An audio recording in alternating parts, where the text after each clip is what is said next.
Hello all, hello all, hello all. We're back. You don't give a shit. Emmitt, how are you, my friend? Trying to stay warm. That's about all. That is about all. Now, you're kind of wondering, why does this sound like a radio broadcast? That's because Emmitt's coming to us straight from iPhone Central. He's calling in today. He's calling into the program. He just sounds... Yeah, my battery might die, though, halfway through. Who knows? That's, you know what? I have to go get a replacement. Yeah, well, hey, well, you're not close to the 2 years. You got that iPhone X, so you don't have to worry about that. Yeah, that's true. Yeah, what am I worried about? I'm worried about a lot, Emmitt. You know, we were just talking here. I've got a lot to worry about. I've got a lot to complain about. I've just got a lot to bitch about. So I'm gonna, reroute myself to a nice 13-year-old high school girl and just complain, because I got a lot of it. Although on your side of it, you had a good weekend, didn't you? You saw the Patriots win. You saw the Steelers just get shit on.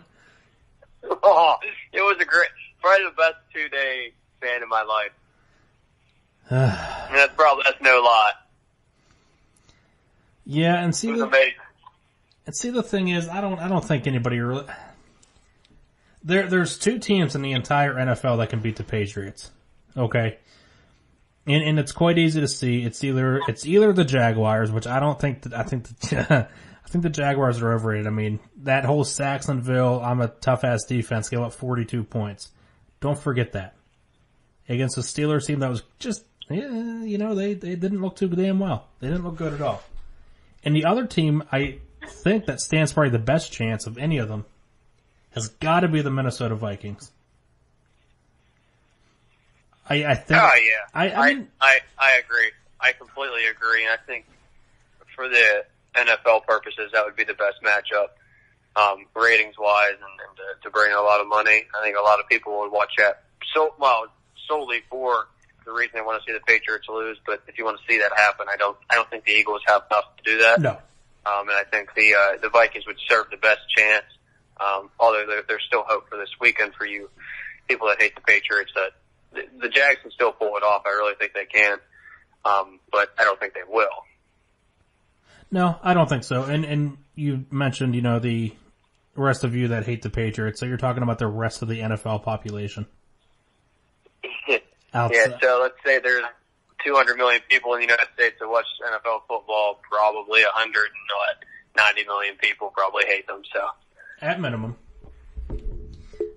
So what would be really ironic about this Super Bowl? Say the Vikings get through, Patriots, work their way through. The Vikings would have to be in their own stadium, but in the away locker room. That would be goofy. Yeah. That is, yeah. But that is kind of weird. It's a small little nugget for you all. And I didn't even really think about that. I just think it would be, it's kind of crazy how we go, what is this, this is 52. You go 51 years of the Super Bowl and it never being played in the hosting teams. The hosting team is never actually represented in the Super Bowl, but that's pretty cool if this were to happen. I think so. And it's just, in the way, alright, so quick question. What did you make of that final play against the Saints? I want to see if maybe you and I have the same feeling about one particular area in the entire thing, but you go ahead. What did you think about that play? It was just a poor play by Marcus Williams. I mean, he's young. It was his rookie year. He's had 17 games in the NFL, but how many years has he actually played football? You ask him now, he probably knows what to do. I was going to say, just let him maybe catch the ball. Let him catch the ball, or let the ball hit his hands, and then just hit him, wrap him up, tackle him, and the game's over. But it's also on the coaching staff as well. I mean, they called a timeout before that. Whether they told him to just wrap up or not, I guess we'll never really know. But I think part of it's on the coaching staff, and obviously a bigger portion of that is actually on Marcus Williams himself. Just made a poor play, and it turned out to be a great play for Vikings fans, and they're finally on the right side of something in the playoffs. It's because Millie was up there. The 101, however old she is. If it wasn't for her, that wouldn't even be possible. 99. She's 99. What? After 80, does it really matter? or 21, it really doesn't matter. True that. Fair enough point. But here's my question for you. Do you think it was a better pass or a better catch? Catch and run, I'll include that. Better pass. Thank you. See, better. I mean, the catch was just, it was a catch. The catch, but it was a beautifully thrown ball, and what made it a great play was the fact that it was a poor play on defense. And the real big problem. I think it was a beautiful throw by Keenum. No, oh my you can't God. really doubt that. But the catch wasn't anything spectacular. I think the best part about that was, besides the throw or the pass, was the fact that he was able to keep himself in bounds and upright. But my big problem with the whole entire thing was the way he acted like he was the best receiver to ever play. Right after that, all the celebrating he did, he was standing up there on his own bench, just might as well just pulled his dick out and hit the media people with his freaking dick. It didn't correlate. The play was great, but he took everything that was great about that play and threw it like he did his helmet. I hated that so much. See, I loved it. I loved it all. You liked seeing him celebrate like that? I think he just had so much emotion at that time. That's fair. What, about 3 minutes before the end of that play, they were probably just, we're done. The game, even in a competitor's head, it's like, wow, we got a slim to none chance here, and Slim is about leaving the building. So, I think I don't know how I would react in that situation. I'll probably never get the chance to do that. I know I won't. I didn't really mind the reaction. That didn't bother me. Celebrate it for that night and then move on. And that's really what they've done. But did he move on? Just something about it. I think there's two ways to celebrate, and I think Keenum did it the best by leading him in that skull chant. That was awesome. Something else or what? That was tits. That was awesome. That was a set of double D's. We're not going to have to get into this obviously tonight, but I love the NFL. I love college football, but I like the NFL just a little bit more than college football. And I think it's easily the greatest sport out of all the major sports. Oh my God. Just that moment was just crazy.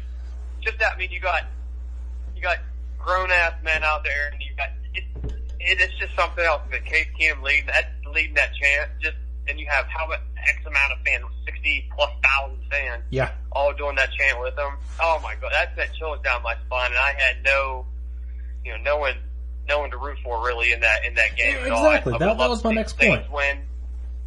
I would have loved to have seen the Saints win just because Drew Brees is starting to end. It's obviously on the back half of his career. And he may not be back with the Saints. That could be his last run. That could be his last run with the Saints. They still have a good chance. I think they've set themselves up well in the future at every other position except quarterback. But that could have been, honestly, it's just like, as crazy as you think, Tom Brady's not going to last forever. Wait. This could very well be his last real big go, because you don't know what he's going to do coming out next year and how he's going to perform. Well, that's the thing. That's the same for Drew Brees. And it's kind of the thing that the Patriots are going to go through is the punishment of success. You're losing Patricia, you're losing McDaniels, you could be losing a couple other assistants that Belichick's been relying on for the last 10 years, 15 years. They got to restock. They got to figure out a they got to come together again. But it comes back to Belichick, and there's a lot of people, Steeler fans, NFL fans, that don't agree that he's a great coach, but he's good because he's quiet, and it pisses me off. But he always finds a way. Real quick, and you don't have to. I say with both Brady and Belichick, you don't have to like them. You can absolutely hate somebody, but still respect the hell out of them. And you don't have to like how it seems like Brady and Gronk and Belichick all give the same nonchalant answers to the media. You don't have to like them for that. But I wouldn't say Gronk does nonchalant. He did like he did today, but he's more outgoing than any Patriot that's ever been on that team. I can definitely agree with that. But you don't have to like them. You can hate their guts, but you have to respect them. It's like I absolutely I hate the Steelers. Yeah. Just because AB, Bell, and Ben are there, like I naturally just don't like him. I don't like how Ben carries himself even off the field and with the media. But he's a great quarterback, and I've always had his back, even when people have sat there and said that was a couple years ago that you had Steeler fans, not saying it was you, I'm not directing at you, but probably did. There were Steeler fans out there just calling, oh, we got to get rid of him, I mean, he's an all-time great. I don't know where you place him all-time in the quarterback ranks, but he's a Hall of Famer, for sure Hall of Famer, and he's one of the best of all time. So you said, people are calling for him to leave. So I think a lot of people were justified, including myself, into questioning whether or not he was actually going to be the right fit for the Steelers after they faced the Jaguars in Week 5 and got absolutely destroyed, 5 interceptions. We all know how that went. I was concerned because he had his one foot out during the offseason. He just kind of, did the chicken dance, put another leg in. And then it's like his performance indicated half there, not the entire way. But he came back and he did something this season that was amazing. I mean, he looked good. I mean, I think he was kind of hampered with a lot of the calls that he could have been making.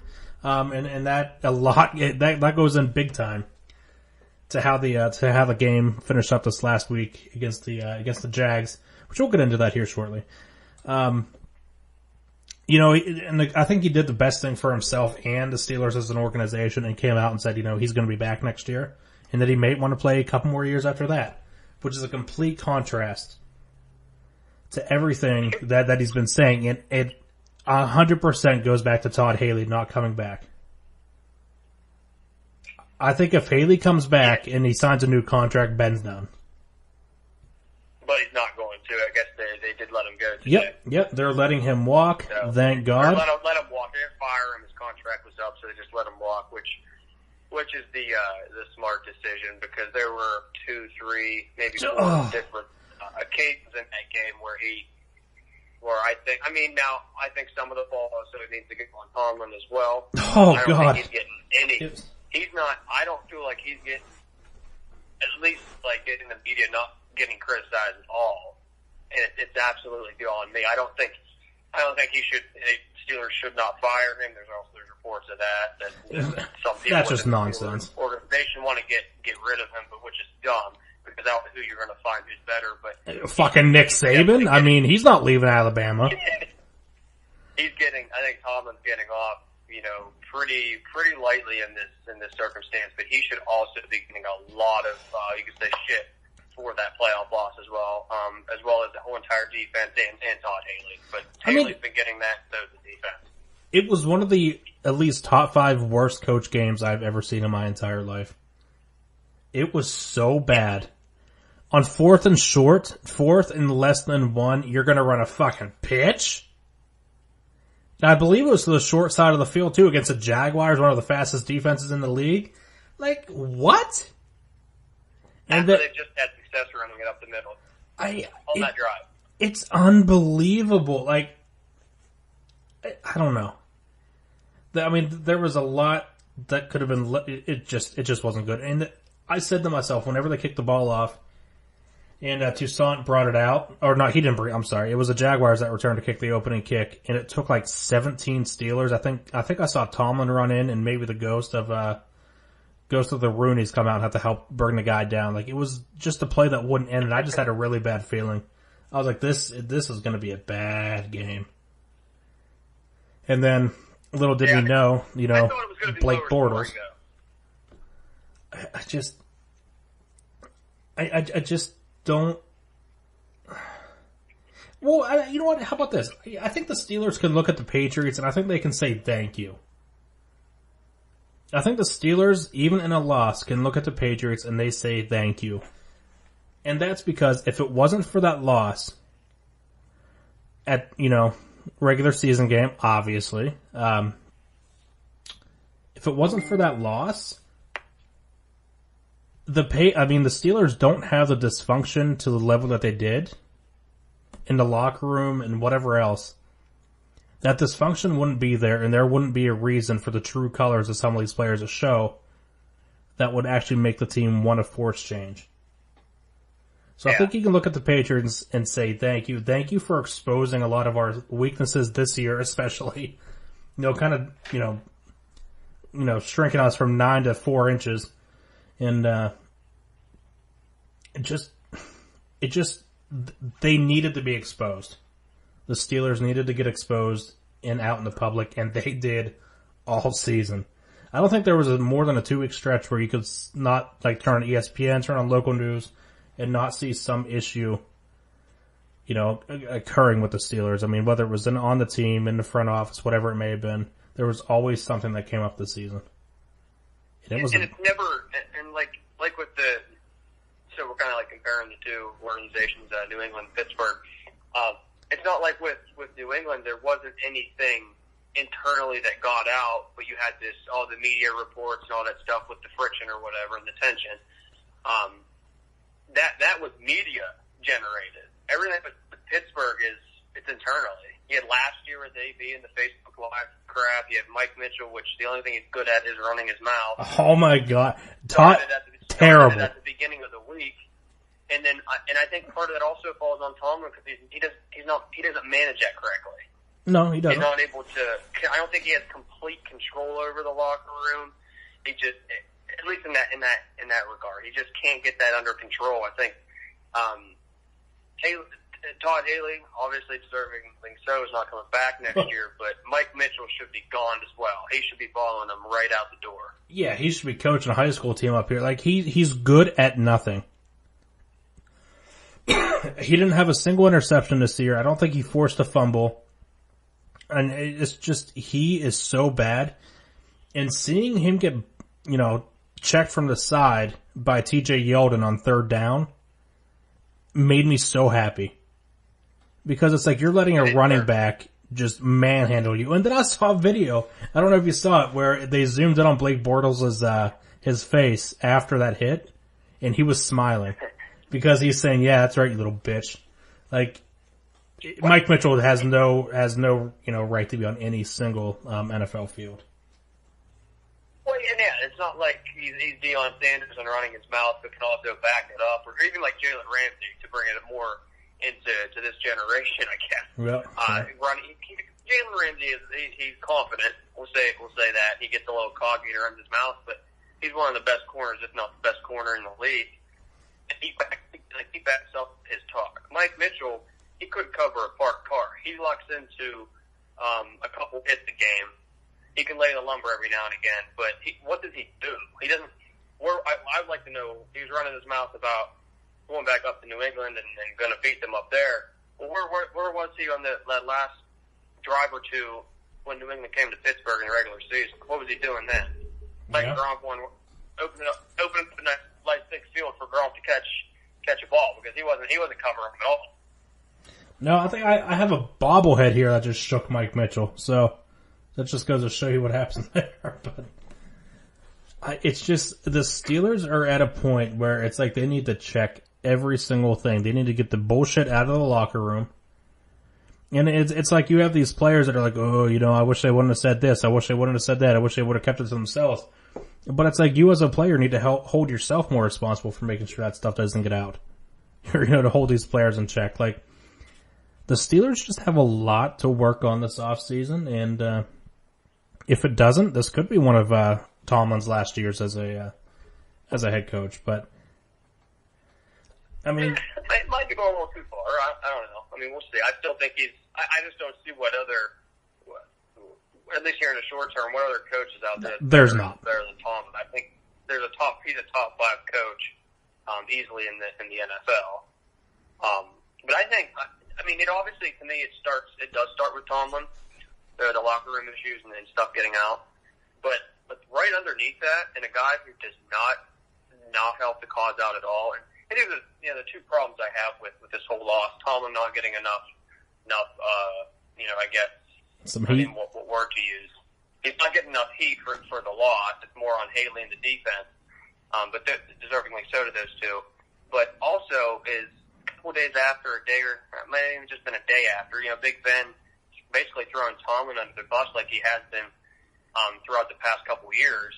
So some of the things that he's said, And I think that he's another Ben in the way he just lets everything in the locker room, just basically lets it out and lets his feelings out about his coach. Like, that's something that should be handled internally, not externally. I'm not sure if you've seen what he's kind of been saying. I don't think I saw actual evidence of anything, but I mean, I can completely see that actually. I mean, he's done it before. He'll do it again. Yeah, because he said something. I think I'm not sure if it was on today or if it was yesterday, but saying something along the lines of, there's no. He goes to Tomlin and wants to incorporate a quarterback sneak. Oh, I see. I remember that. Yeah. It's not even in their playbook, and Tomlin just laughs and he goes, "Yeah, a few more years ago, maybe." Which that's again at fault of Tomlin. Like, you need to you have to have that in your playbook. I don't care how. I mean, Brady's 40 years old. He sneaked it 10, 15 times this season. Yeah. But then and Ben kind of throwing him under the bus, saying, "Oh, that's not even in our playbook, and you can't go to the line and call an audible and just whisper quarterback sneak and pray to God the defense doesn't hear you." Yeah. Like, that stuff right there doesn't even need to get out. And the thing is, but that's fault on his part, but also fault on Tomlin's part. Like, it's a quarterback sneak. You got a guy who's like 6'4", 6'5", exactly 250. He literally just had to fall forward. That's all he would have had to do. And it's not like the Steelers are getting blown off the ball. They were getting blown off the ball whenever they had to pull to the right and try to block somebody on a short side of the field. It's just unbelievable everything that happened in that game. But I think there are a couple bright spots out of this. One being the fact that the Patriots officially exposed the Steelers, and the Steelers now know exactly what they have to focus on. But I think it's also very important, and I think Le'Veon Bell has shown exactly why. And I've kind of changed my tune from the preseason whenever I said, all right, just run the wheels off of him and then let him go. This is a 7-win team at most without Le'Veon. He is so, and you saw the catch, I'm sure you saw the catch he had in the end zone for the touchdown. What other running back in the league is doing that? There's maybe 10 wide receivers in the NFL that are doing that same exact play too. One happens to be on the Steelers. Like, if you don't pay him $17 million a year, you're going to be pissed off whenever you're seeing Dion Lewis elsewhere and you're seeing Le'Veon in New England, whenever you're seeing Le'Veon in San Francisco, New York, wherever it may be. You're going to be so upset whenever that team all of a sudden becomes an absolute force, because he's just so dynamic in everything he can do. And there are times where he runs the ball and he tiptoes like a little ballerina, prior that I'm just like, just hit the damn hole. You would have gained 7 more yards. But I'll take that frustration knowing that we have the best running back in the entire league. So that was a bright spot. And also Antonio Brown just absolutely, you could tell he didn't half a leg missing. Half a leg missing, and you could just tell he really wasn't concerned about, celebrating after a touchdown, after that 4th down play that he had down there. He just wanted to catch the ball and he just wanted to compete. You could just see that. It was a different tone from him. And he's just so good. It's like, it doesn't matter if he's running around one leg and one massive vein, drag on the ground. He's still going to do those things. The Steelers have a lot to work with. They just gotta, hike up their skirts and just go to town, because it's like they're wearing skirts. Yeah, and I think they do need to. I think they need to make it a priority to get a longer term deal done with Bell. How much he's worth? There's a cap, so you can't just pay him everything. So that's going to make it tough. It's like, are you willing to pay him $15, $16, $17 million a year, but then sacrifice more pieces on your defense? True. It's up. Because if you're going to give one guy a big contract, there's going to be sacrifices in other spots, of course. Well, and the way I'm looking at it is, you're looking at Ben though. We just said, how his time's winding down. At this point, and especially in a quarterback's career, they're less concerned about the money and more concerned about the talent. So I think if you go to Ben and you try to just restructure his deal again, because he's been proven to do that, you do that, and you're going to have those, you're going to be able to allocate those funds elsewhere, for Bell, for hell, Vance McDonald, for all I care, because he was actually kind of impressive there that last game. Yeah, he was. They just gotta hit the lottery in the draft with defensive players. Build that talent there, worry about the contracts later, because I don't think there's going to be a single, Steeler on that roster beside TJ Watt, Cam Hayward, Stephon Tuitt. Those guys are the backbone, Joe Hayden included. Their talent's going to take you to a place. They just got to hope they get lucky with the rest, because no other player on the team, on the defense, is actually going to continually improve the way that you see these other teams improve their players, and I don't know why it is, but it's just going to be that way. That defense sucked. I mean, Blake Bortles out there looking like Joe Montana. He didn't throw for 400 yards and 4 touchdowns, but he made key plays when they mattered at big moments in the game, and he did what he has to do, is throw a touchdown or two, don't turn the ball over, and that's it. That's all he has to do, because he has a good defense, which the Jag defense played pretty well in the first half. I think, just kind of got lazy in the second half, especially when the game kind of got back out of hand. But I think that's where all the points came from, but. And you saw that Antonio touchdown whenever Boye was literally holding onto his jersey the entire way down the field. Yeah. And I said this on Twitter because, that's where I voice my entire, grand scheme of opinions, and, oftentimes, kind of poorly. Those calls are going to be made next week. And I'm not saying, the Patriots have the 12th man.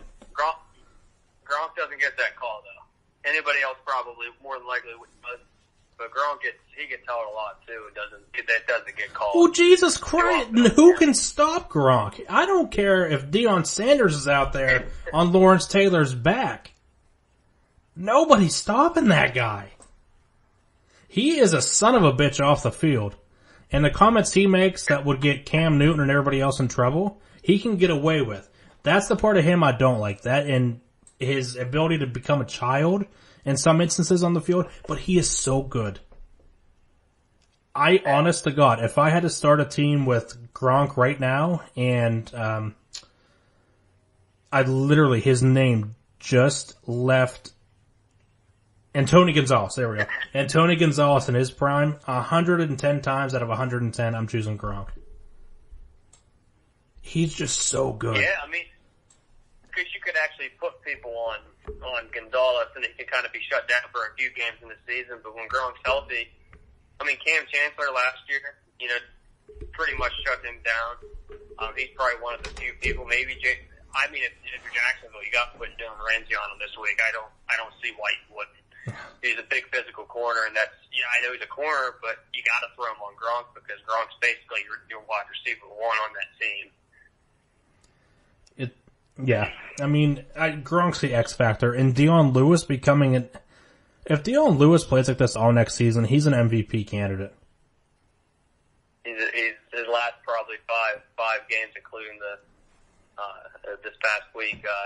He's actually absolutely excelled. He's back to, I guess, kind of the Dion Lewis from 14-15. And no, that's that Pitt Dion Lewis too. Don't forget about that. No, but it's just amazing the way that this weekend went down. You had that awesome you had the awesome play. I'm not going to say awesome catch for the Vikings. You had Matt Ryan kind of do Matt Ryan things. You had the Patriots do exactly what you expected. You had the Steelers 155% underwhelm. You had the Jaguars just surprisingly do stuff on offense. Like it was a different weekend of football, but I liked it. And the thing I can feel very confident in going forward is at least on the NFC side, I don't care who wins. I mean, I'd rather have it be the Vikings, but I don't have to sit there and root for a team. And that's what I liked about the Saints and Vikings. I really didn't give a shit who wins. It was just a good game to watch. And that it really was.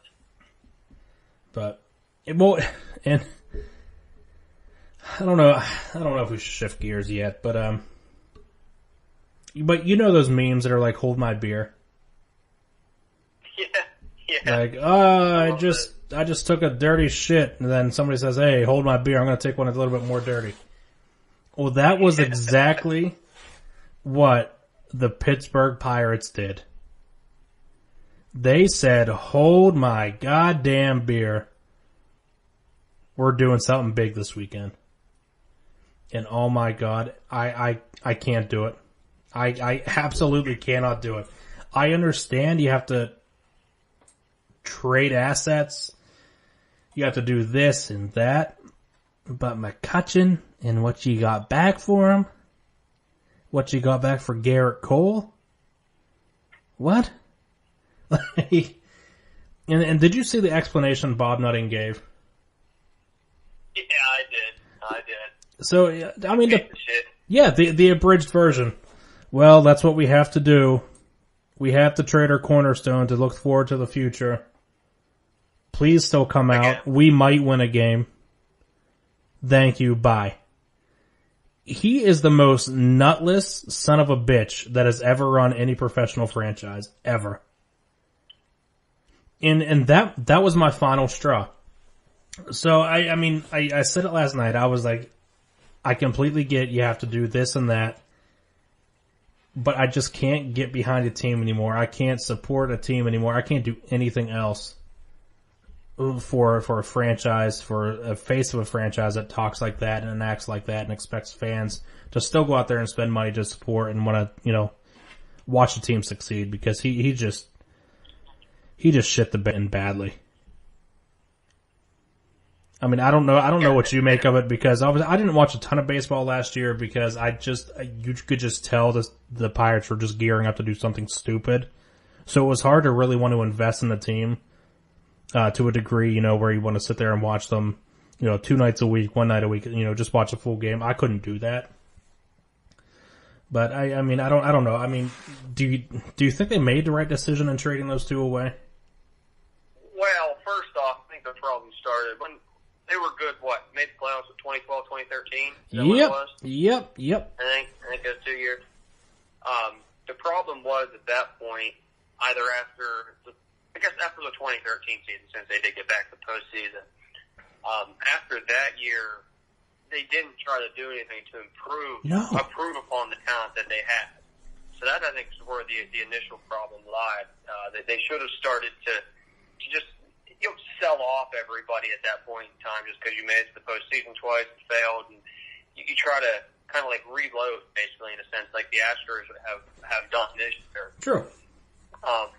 I think that they should have just kind of found a couple more pieces to add, whether it be an arm, a bat, or whatever. Young players, old players, just to get another piece or two in it to build upon the 2013 team, and then the next couple of years could have been even better. They could have made maybe a deeper run in the postseason. As for the decisions to trade Cole and Kutch, I think it was the right choice. At this point in time, with them last year, you didn't make the playoffs. No, you weren't really even that close. You maybe halfway through the year you were a little bit close, but as a fan, you never had that sense that like they were going to make a run with that team, and you don't think like this year they wouldn't even have a chance this year. I don't think. So I think the decisions to trade both of them were right, but what you got back for them was absolutely laughable. It was garbage. So the decision was right. The trades themselves were absolutely a joke. And then what I find funny is, they're cut our spending, we'll lose some of this, the salaries that we're paying these two. But you're paying half of Kutch's salary this year. That makes no sense. Yeah, let's not pay him, but we'll pay him to leave. Small market team that supposedly can't afford decent talent is going to pay a guy to play for another team. It doesn't make any sense. I know. And that's exactly why. And I told Kayla this, and Kayla was actually, she followed along. I'm not saying it's a surprise that a girl can do that. But I was like, what? I was like, can you tell me what the sense is in doing this?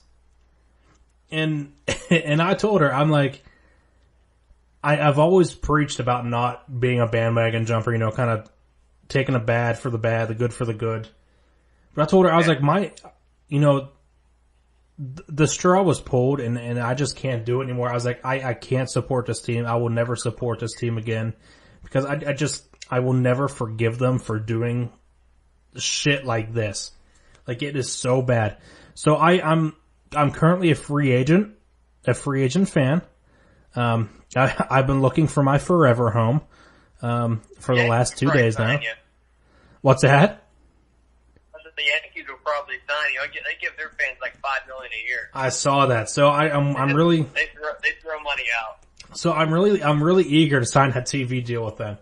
Get that TV deal money. So I've been on a Twitter rage here in the last few days trying to find a major league team that would accept me as their fan.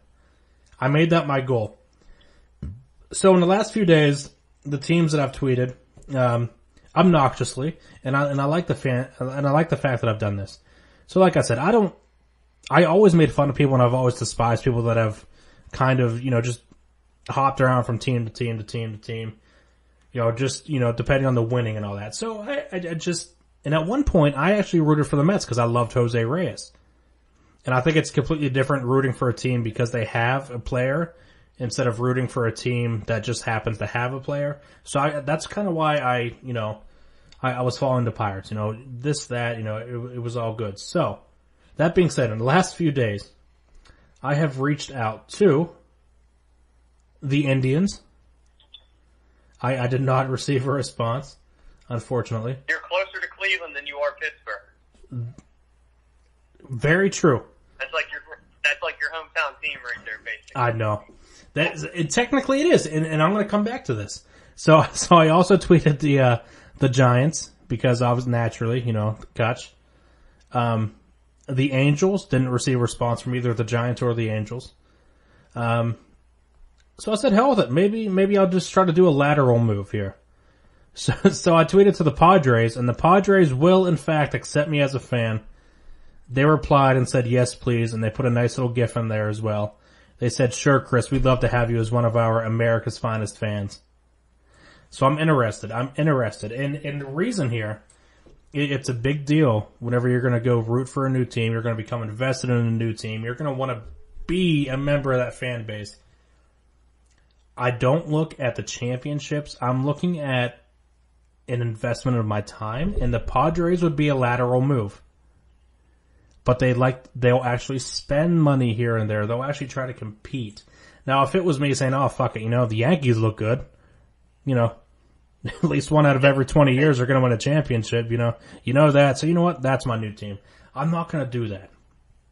So I'm going with two options here. And I want to know your opinion on this. So we have the Padres, number one. Okay. Hey, San Diego, beautiful city. Beautiful weather. Beautiful. Orange. It's orange.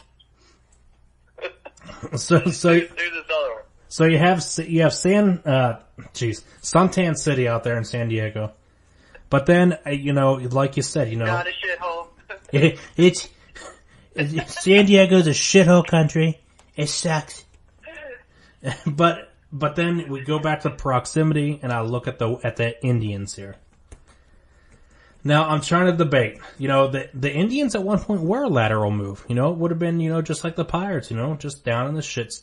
Just they would have been in either Haiti or Africa. They would have been a shithole country team there. Now I don't know. It's between the Padres and Indians for the team that I will, root for in the future. Ooh. And that I will call my team. Because I don't think either one holds... I don't know. I don't know. I'm just trying to think of a way to put it, and I can't.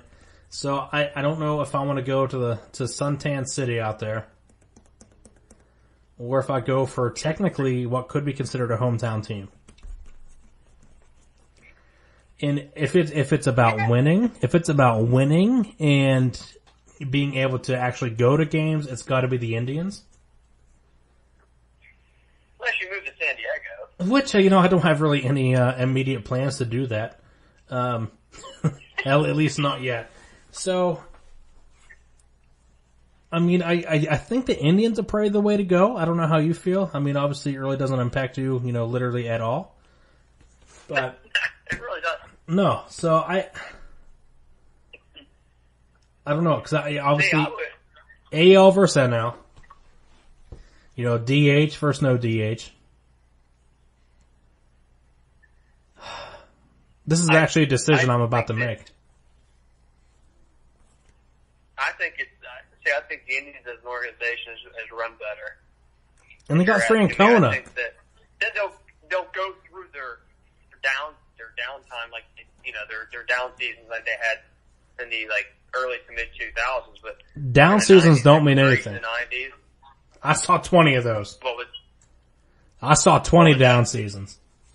Yeah, true. That's true. But in the 90s, they were great in the 90s. We had some down seasons in the 2000s, but you kind of had that feeling that they were going to do something right in the past 5, 6, 7 years or whatever. Sure. That's exactly what they've. I think organizationally they're better than the Padres are. No, absolutely. And see, like I said, I don't want to be the guy that says Angels, I like them. Dodgers, all these big ass teams that have all the money, that spend the most and do all that.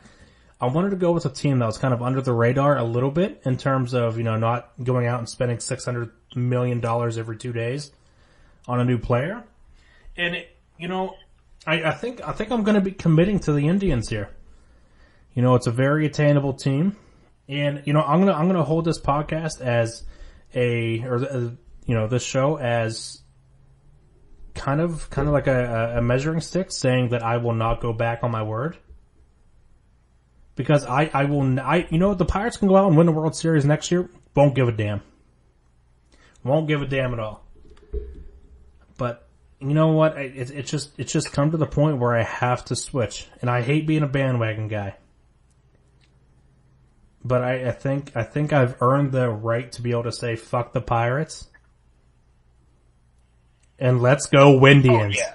Let's go Windians. You'll always be a Cubs fan. Nope.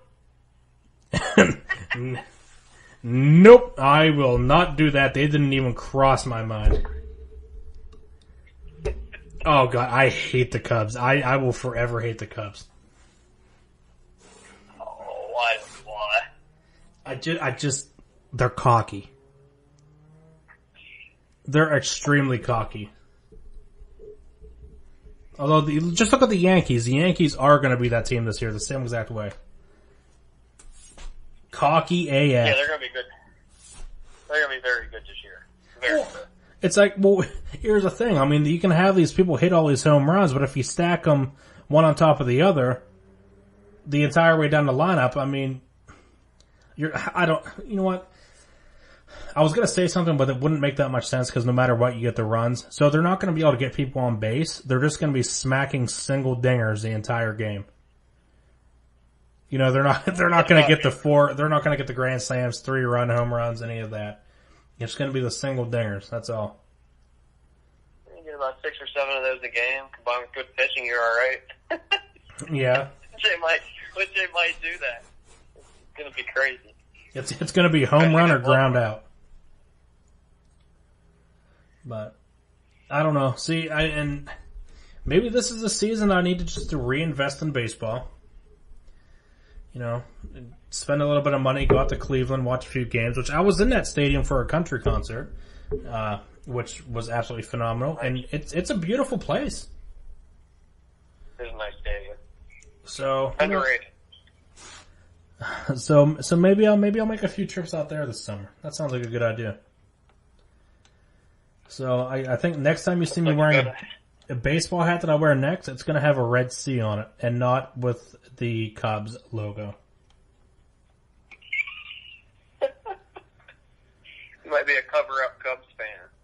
Oh, yeah. The Cubs will be my NL team. How about that? There you go. That'll work. No. Yeah, you got quite the decision though to make. Luckily for you, got a couple months before you really have to make that choice. No, you know what? I think I made the choice. I've always liked Terry Francona too. There's something about him that's just so classy. I don't know. I like him. Yeah, I've always liked him too. I bet you did. Or I bet you have.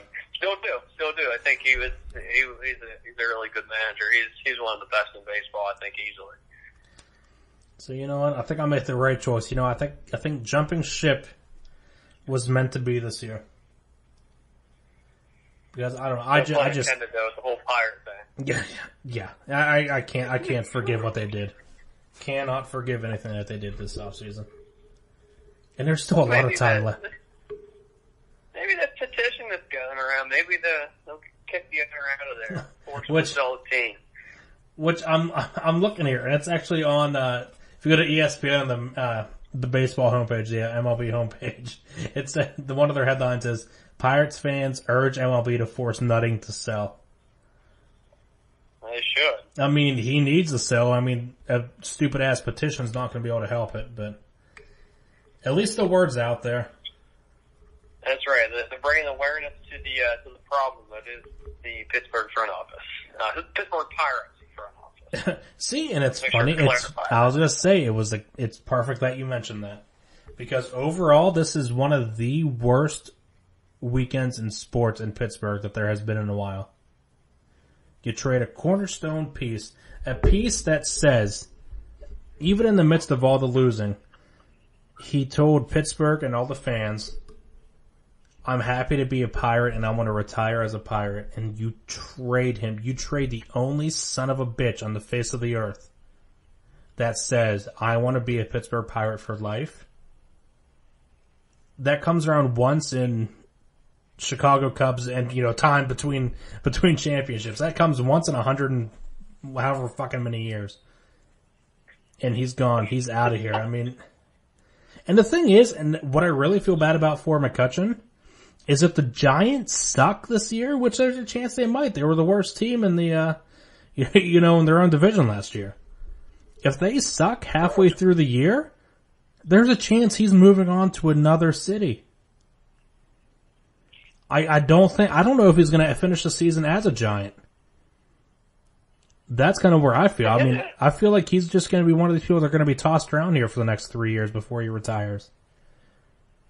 Really, who knows with them too? Because San Francisco, they'll win the World Series. They'll have a down year. They'll win the World Series. They'll have like 2 down years in a row. Yep. Keep the same team intact. Don't make really too many big splashes, and then they go out and they'll win 100 games and make the playoffs again. So yeah.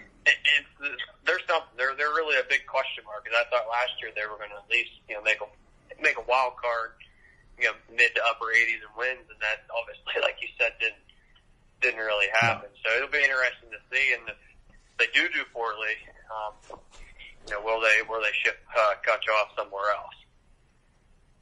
And I really hope not. But obviously, it's not up to me. It's not up to you. It's not up to anybody. It's just the way the cookie crumbles, as some people would say there. But very true. Now, are you? Here's a kind of a sports question, kind of not. Now, do you listen to the Pat McAfee show? I don't. I do follow him on Twitter. Yeah, I find him absolutely hilarious. You have to listen to his show. So the whole Barstool Sports thing, his show is now actually on Sirius Radio. So that's how well his show has done. So today was the first time it wasn't immediately uploaded to the Apple Podcast section. But I've been listening to him for the last 2 weeks, his entire 2.5 hours show.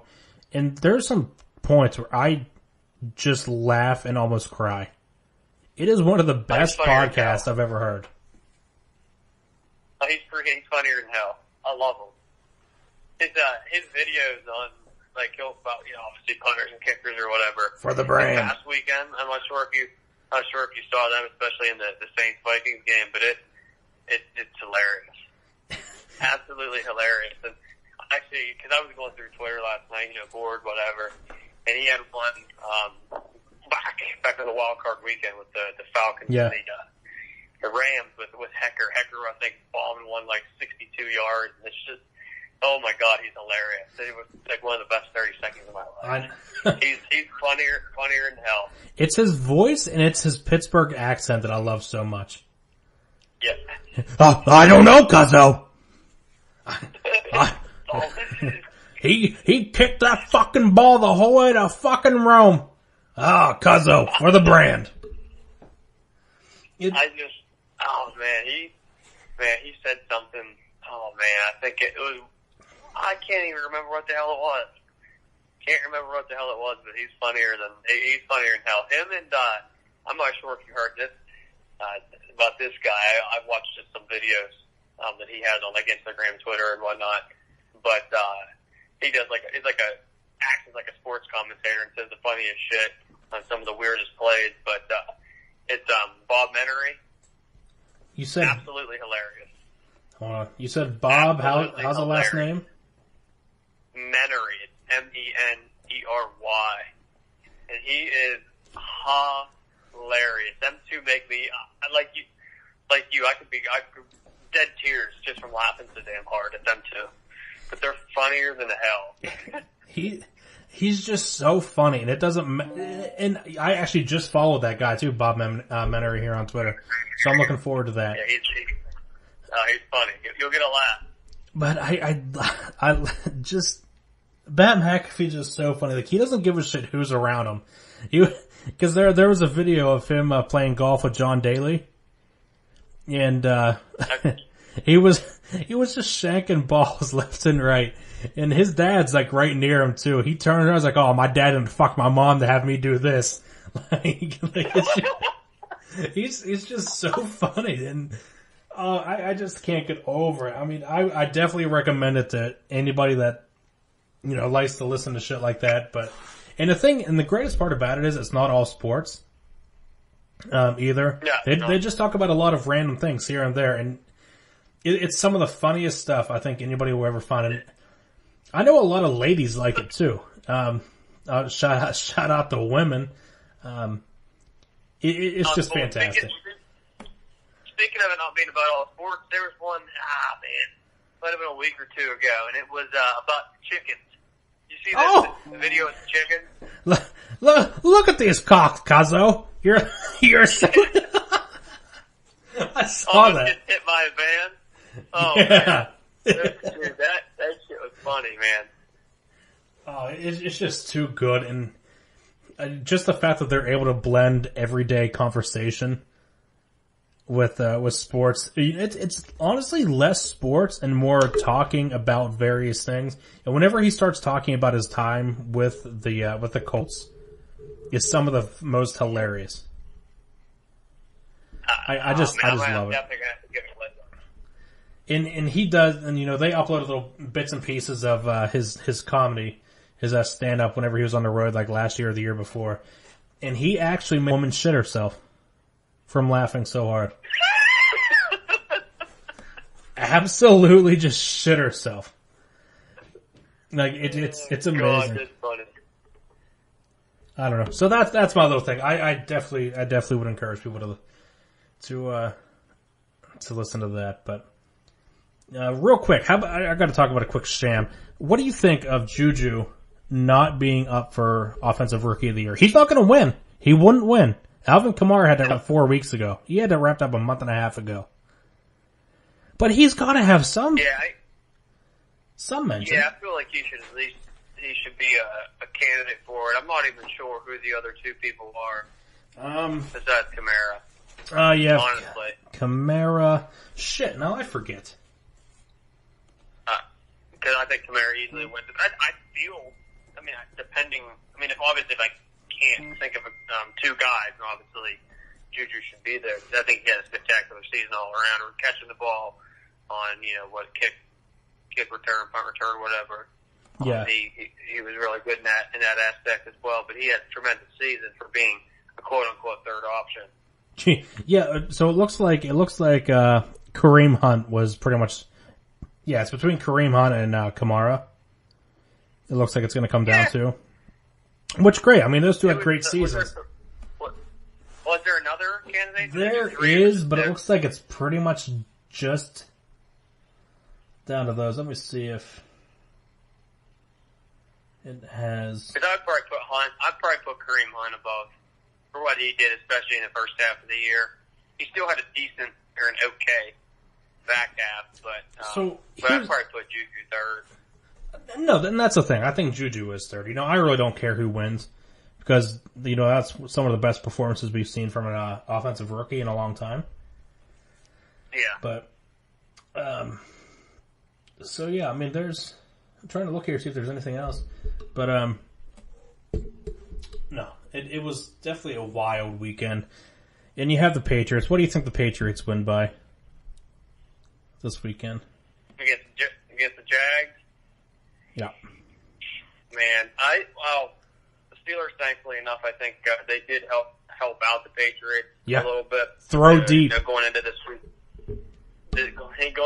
week, on how to actually beat the Jags D. I mean, I still think they would have been able to figure out a way anyhow. Oh my God, yeah. His performance and 42 points up on that team and on that defense is going to help him out. Jacksonville's still to be feared, but I don't see Bortles. I see Bortles turning the ball over once or twice. Honestly, he'll actually be sacked too. I really think that the Patriots defense hasn't gotten a lot of respect at all, just because of how the first 4 games went. They're the top scoring defense since week 5. And I rocked with them. They're top. And I rocked with them in fantasy football too.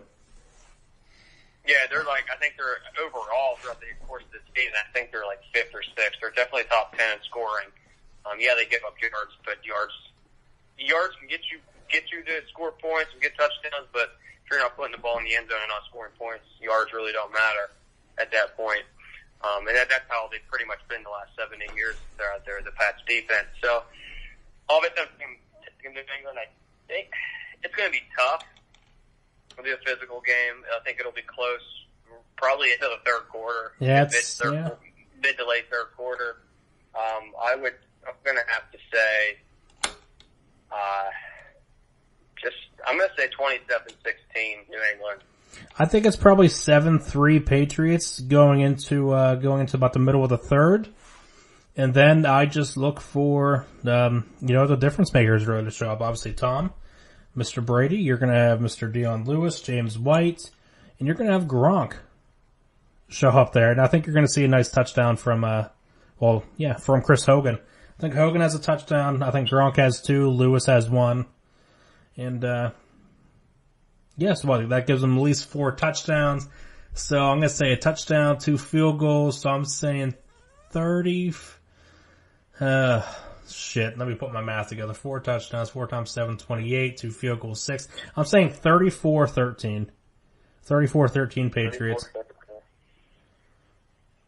And you say what? You think it's going to be about like a 7-3 game or whatever going like third quarter? I would say, I think at halftime you'll see maybe like a 17-6 or something like that, 17-9.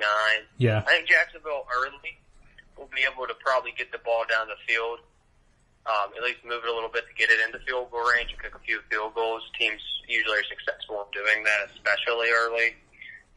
But what's interesting about like the Titans coming off of playing the Titans? Obviously, the Titans defense isn't bad, but obviously Jacksonville's is way better. It's just top 2 in the league.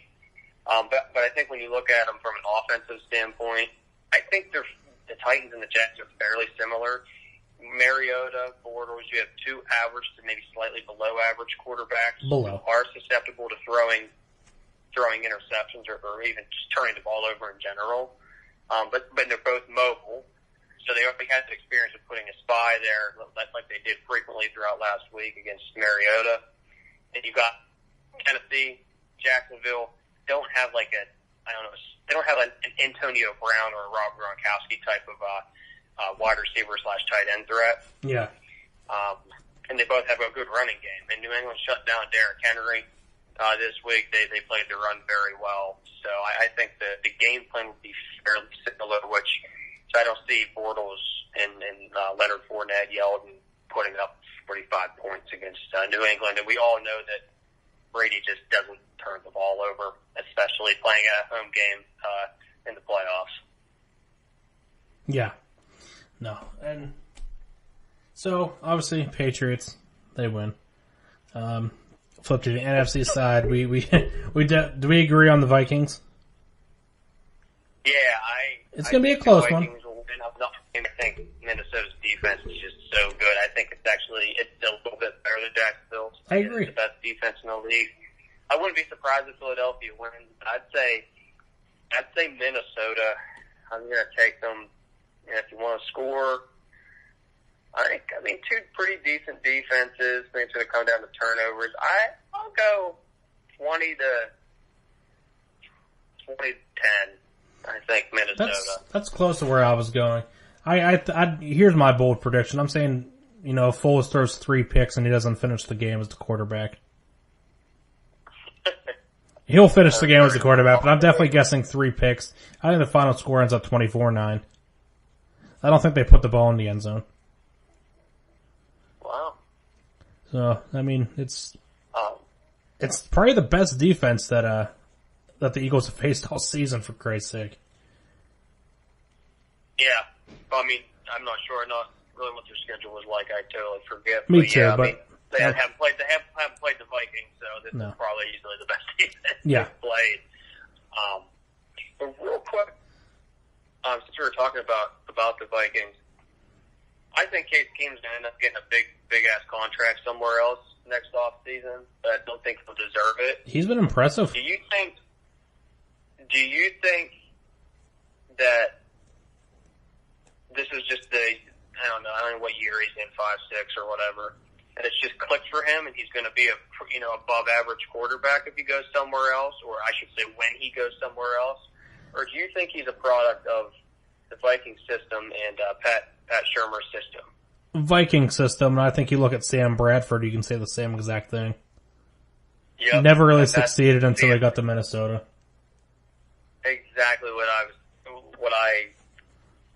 was about to say. We completely agree, because Bradford had an up and down career in St. Louis, and then where else did he go? Philadelphia? Bradford, yeah, he was Philadelphia, St. Louis. Yeah, that's right. So he was just okay. Like Keenum was okay with his stints with the Texans, but he wasn't a complete 70% of his balls and as efficient as what he has been in Minnesota. So I agree. I think it's just that system. Caters very well to quarterbacks like Bradford and Keenum, who are good. I think they're both backup quarterbacks. Yeah. I mean, when you're really thinking about it, I think they're very high-end backup quarterbacks, lower-end starting QBs, but that system just makes them look a little bit better than what they actually are. So if he does go somewhere else, I don't think he's going to have as much success. No. With what he has, and he's going to be overpaid. I mean, but with him, he's not like a Mike Glennon because he actually has a track record. He actually has led a team to an NFC championship game and has done something. But I wouldn't. If I'm a team, whoever it's going to be who lands him, I'm not paying him $15, $16, $17, $18 million a year to be my quarterback, because it's not going to be worth it. I feel like it's going to blow up, and whatever franchise decides to do that, it's going to blow up in their face. It's going to blow up bigly. No, I mean, I'm glad that you and because I just don't see him being, I can't even think of an offense that he would actually be successful in outside of the one that he's actually currently playing for. I mean, maybe San Francisco, but San Fran has their quarterback, at least as of right now. Maybe. So, what's that? Maybe. Oh, yeah. I said maybe this was a thing. Maybe Belichick is going to sign him back. Maybe he let him go somewhere just to get a little playing time. Belichick signs Garoppolo back and trades Tom Brady after this year.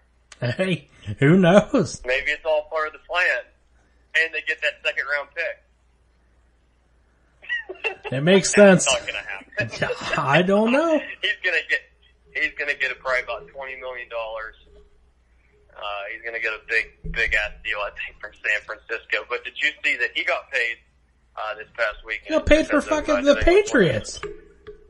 Yeah, like $560,000. And if they go to the Super Bowl, he gets another like $560,000. I said, that's crazy, but yeah, good for him, I guess. So now that obviously hampers your idea of where Kirk Cousins goes, right?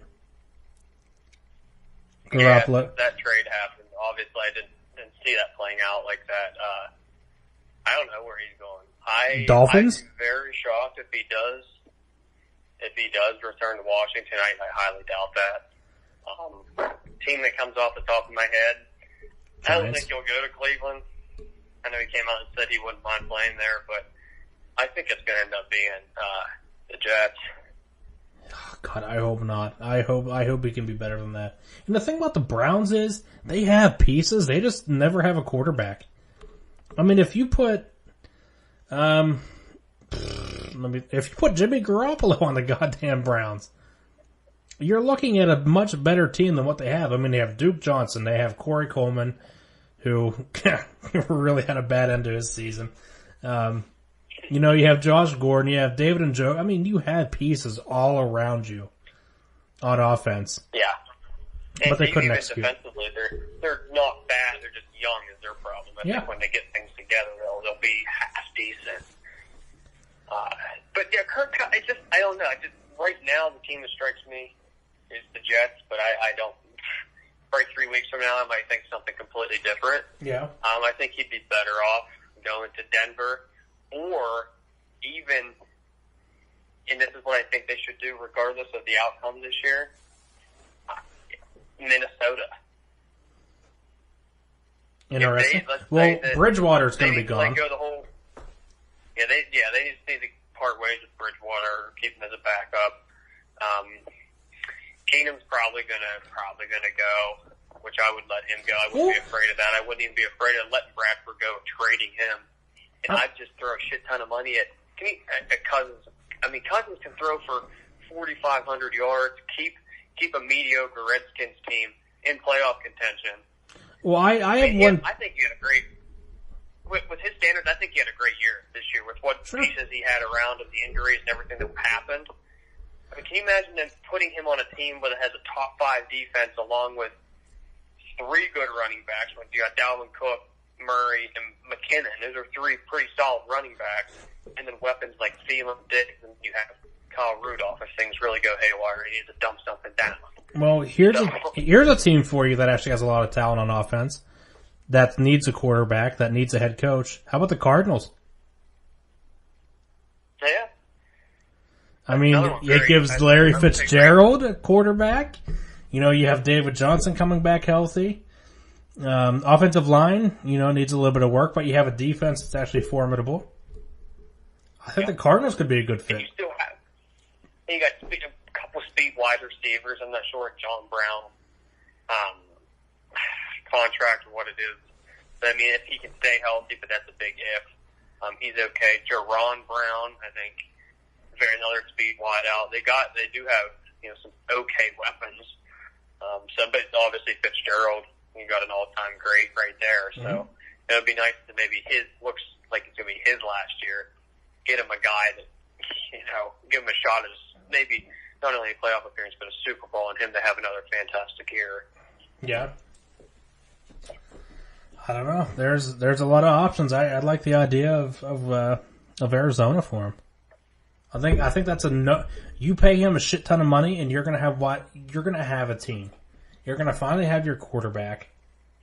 The one that Carson Palmer could never really develop into. And the thing is, Larry Fitzgerald isn't getting worse. He's getting better. Look at his year this year. He had 109 yards. I think he had 109 catches. And I know he had 100 plus catches. He had 1,300 plus yards, and he had like 7-8 touchdowns this year. That's good. It's ridiculous, but the thing is, he quietly does it every year, and just gets kind of like unrecognized. I feel. Yeah, because the team after that sucks. At least at least with the quarterback that they had to deal with.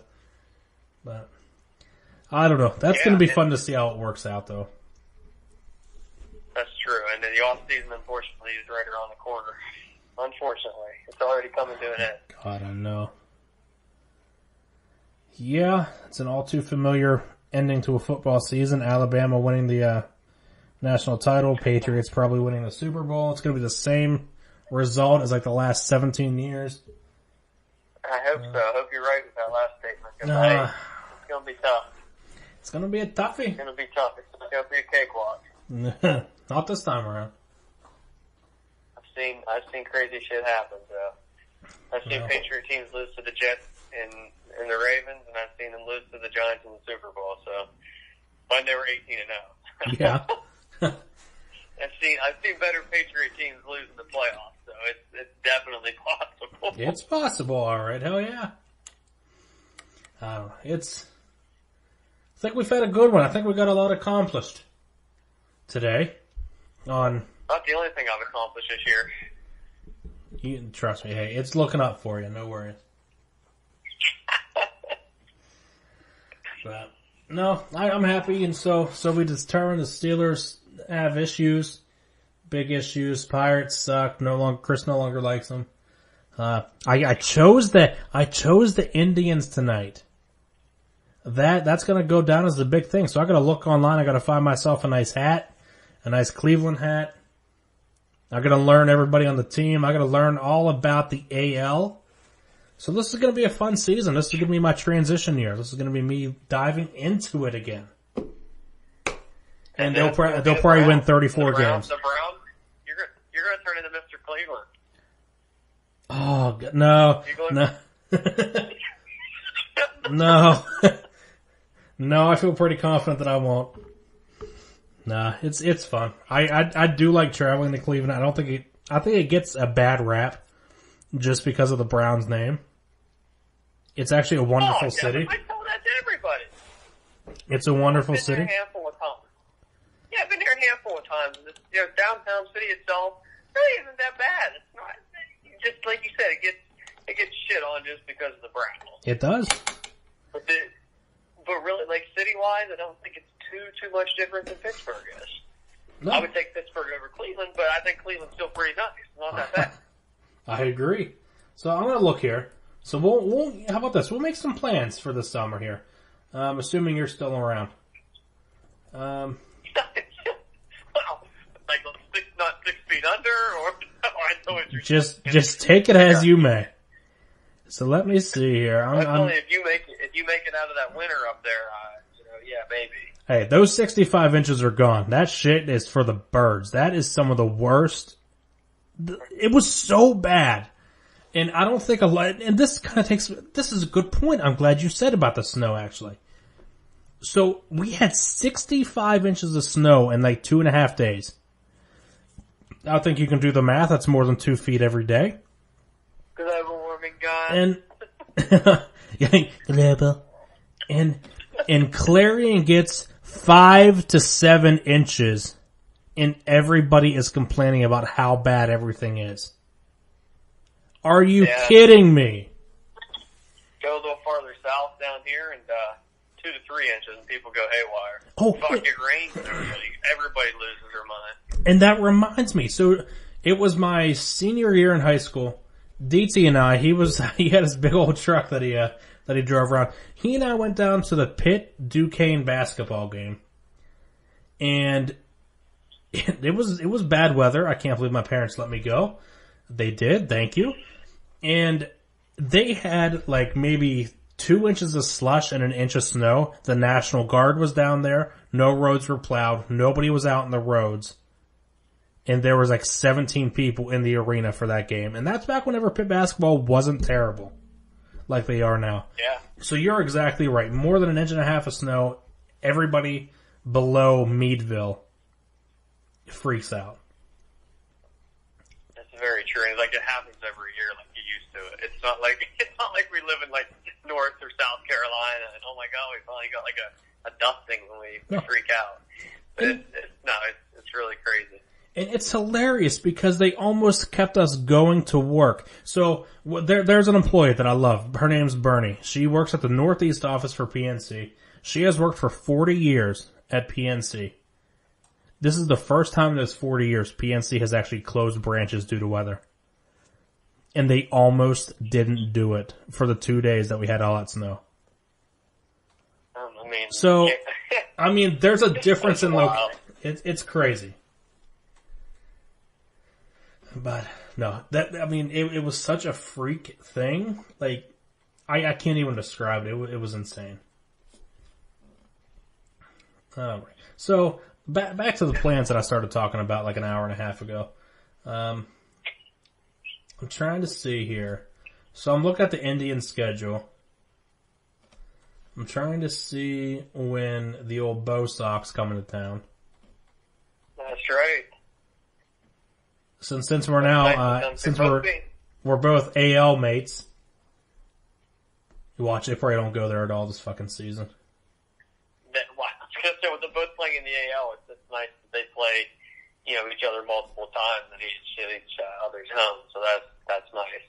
Whereas in Pittsburgh, it's once every 4 years. I feel. Yep. Oh my God! Hold on. Hold the phone here. So it doesn't. If I read this correctly, it looks like the Red Sox don't go to Cleveland until September. Really? It looks like the weekend of the 21st of September that they come into town. That I gotta go back and check that. That seems crazy. That does seem kind of bizarre. I would imagine they would have something sooner than that. I mean, they played them in August, at Boston. I had to have misread. Oh my God. That is absolutely... Yeah, well, I'm fact checking you here. I mean, I'm going backwards into June and I still don't see them. No? We're still looking. Hey, yeah, now I'm in the June. That's weird. Hell, I still don't even see him on the schedule in June. Not at all. No. So, I mean, they play him twice in September, or once in August, once in September. 162 games, and you play only one. Oh my God. 162 games a year. You play each other 7 times. 7 times. That is crazy. Yeah, the three game homestand for Cleveland in September. When is that true? Wow. Jeez. Friday, Saturday, Sunday. That's nuts. Yeah, I wouldn't have believed it. I wouldn't have believed it until I saw it. That's crazy. So I was just proven wrong. I thought they played each other at 2 home series each. Yeah. Well, it looks like we're waiting 9 months to see that game. How about that? Oh boy, I'll be 25. I'll be a quarter century old. By then, Trust I might me, not make it. It only gets worse. You're just 1 year closer to death. That's about it. Well, who knows? Hey, if we need to determine how smart you are at that point, we'll just have you take the shape lesson that Trump took to prove how smart he is. He had to point out what the animals were, for Christ's sake. Oh my God. That's a bear. That's a rhinoceros. That's an apple. It's like you're a real fucking genius. Yeah, smart. You're real smart. Like, get out of here. And I think he saw you had to name as many things that start with the letter F as possible. Just really stupid stuff. I read something. I don't know. It was at work today. Because I had nothing better to do at that point, and I just couldn't believe it. That's hilarious. I don't know. It's not my baby, not my problem, but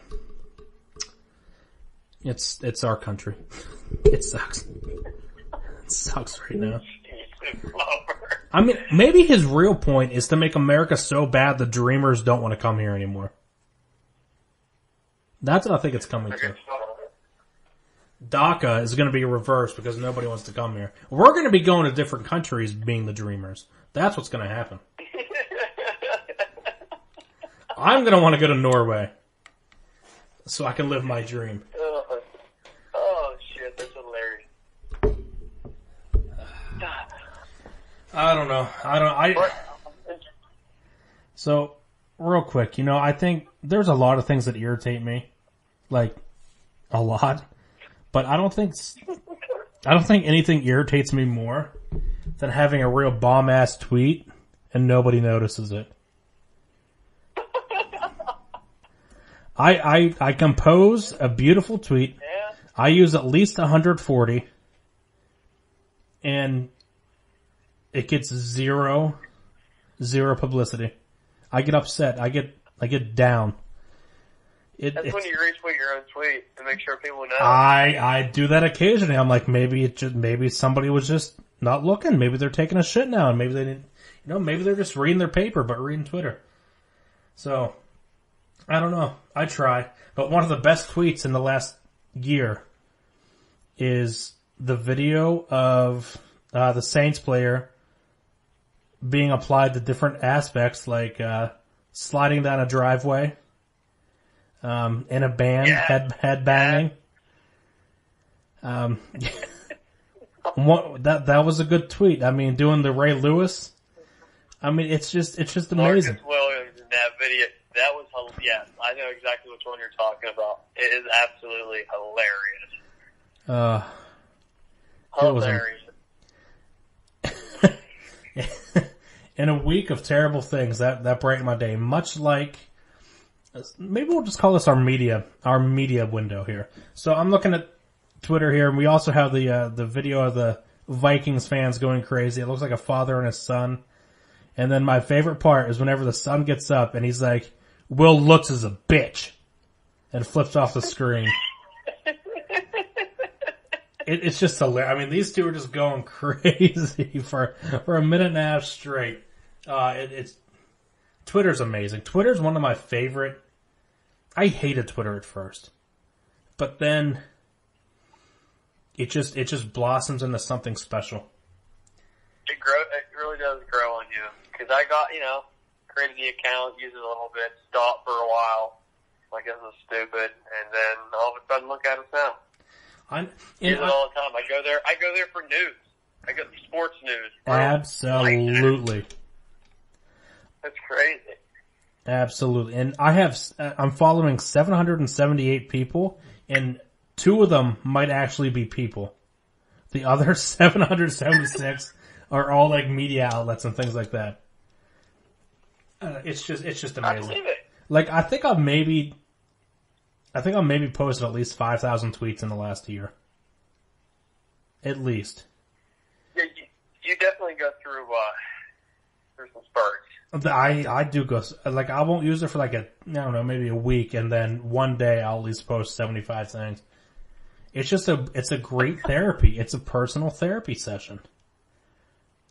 Nobody really reads it, so that's what makes it better. You're at least getting your opinions out into the open. Nobody reads it, that's fine. But, it's beautiful. It's a beautiful, beautiful thing. Except if you're the president, then you're a fucking idiot. How did I know that was not going to be overlooked? Sorry, I thought about it. I'm like, wait, there is a downside down to the old tweeting thing. It's like you just want to look at it and be like, get off your fucking Twitter! Just get off of that! Just stop. Jesus God. Which I also, I don't know, I watch Jimmy Kimmel a lot because he makes fun of everything that happens in the White House all the time.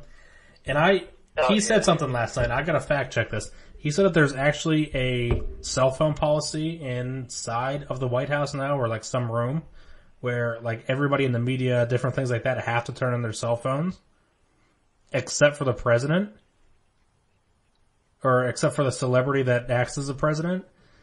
And it's unbelievable. He takes this fake news thing so far.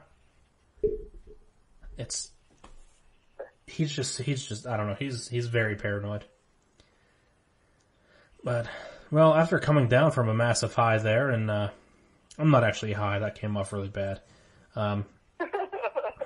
Anyways, after a good little rant, I've got nothing else. I mean, I had fun. It was good to get back into it. We took a nice 5-month hiatus, so we took, that was our off season. We needed a break. We were tired. I was tired. Into shape. spring training. Yep. Windians, Now hashtag. we're here. We started from the bottom, now we're here. So this was fun. I think we'll do it again. I don't know. I had a good time. We'll figure out another day. We'll let the people hear us talk. We'll let them tell us how bad we were, how good we were. Or, yeah. Probably how bad. Yeah. Most likely. But no, so we'll do It was her a good again. time. I agree. So I think we'll close up shop here. We'll close it down before we spew some more fake news. So Chris signing off. There's Emmitt on the other side on the telephone. Yes, sir. Alright, God bless you assholes. Don't God bless your assholes. God bless you assholes is what I meant to say. So, alright. God bless you people. Okay, bye. Bye.